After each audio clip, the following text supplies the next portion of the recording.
இன்றைக்கி வந்துட்டு என்ன வீடியோ பார்க்க போகிறோங்கன்னா பீக்கங்காய் பொரியல் தாங்க. இந்த மாதிரி செஞ்சு பாருங்கள், அவ்வளோ டேஸ்ட்டாகவும் சுவையாகவும் சூப்பராக பீக்கங்காய் பொரியல் இருக்கும். என்னென்னு பார்த்தீங்கன்னா நான் செஞ்சு சாப்பிட்டு தாங்க இந்த வீடியோ போடுறேன், அவ்வளோ டேஸ்ட்டாக இருந்ததுனால.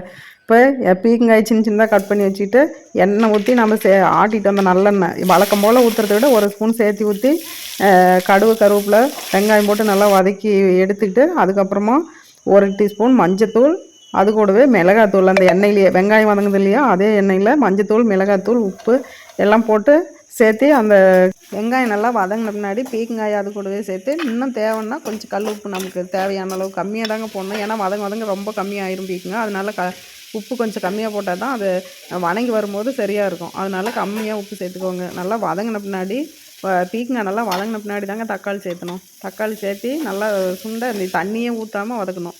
அதனால தான் 1 ஸ்பூன் எண்ணெய் சேர்த்து ஊற்றணும்னு நான் முன்னாடியே சொன்னேன்.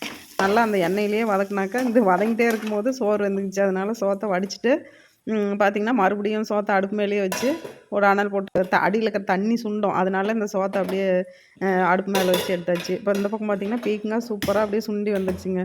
சுண்டி வந்து நல்லா வெந்த பின்னாடி எண்ணெயிலேயே வேகணும், தண்ணியே ஒரு சொட்டு கூட சேர்த்தக்கூடாது. அப்படி செஞ்சிங்கன்னா அவ்வளோ சூப்பராக டேஸ்ட்டாக இருக்குங்க. ஏன்னு கேட்டிங்கன்னா தண்ணி ஊற்றாத எண்ணெய் வழக்கமாக ஊற்றுறத விட 1 ஸ்பூன் சேர்த்து ஊற்றி அந்த எண்ணெயிலேயே வதக்கி இந்த மாதிரி சாப்பிட்டா அவ்வளோ டேஸ்ட்டாக இருக்குங்க. அதனால தான் நான் வீடியோவே போட்டேன். இப்படி செஞ்சு சாதத்தில் போட்டு பிசைஞ்சு சாப்பிட்டா அவ்வளோ சூப்பராக இருக்குங்க. வேறு எதுவுமே தேவையில்லை, எந்த குழம்புமே தேவையில்லை. இந்த பொரியலுக்கு முன்னாடி அவ்வளோ டேஸ்ட்டாக இருக்கும். ஒரு டைம் ட்ரை பண்ணி பாருங்க. சாப்பாடு சோறு பீக்கங்காய் பொரியல், சோறு பீக்கங்காய் பொரியல் செஞ்சுட்டேன். போதும்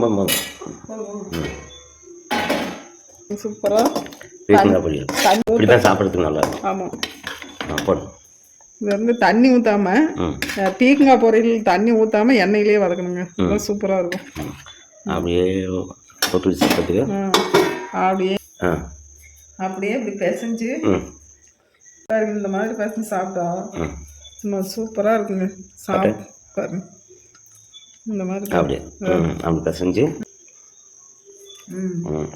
ஏன்னா செய்யறத விட சாப்பிட்டு காட்டுங்கன்னு நிறைய கமெண்ட் பண்ணியிருக்காங்க. அதுக்காக சாப்பிட்டு காட்டுறது எப்படி இருக்கு? இந்த மாதிரி செஞ்சு சாப்பிட்டா சூப்பரா இருக்கும். குழம்பே தேவையில்லை, அந்த பொரியலையே சாப்பிட்டுக்கலாம். ஓகேங்க, அடுத்த வீடியோவில் பார்க்கலாம். பாய்.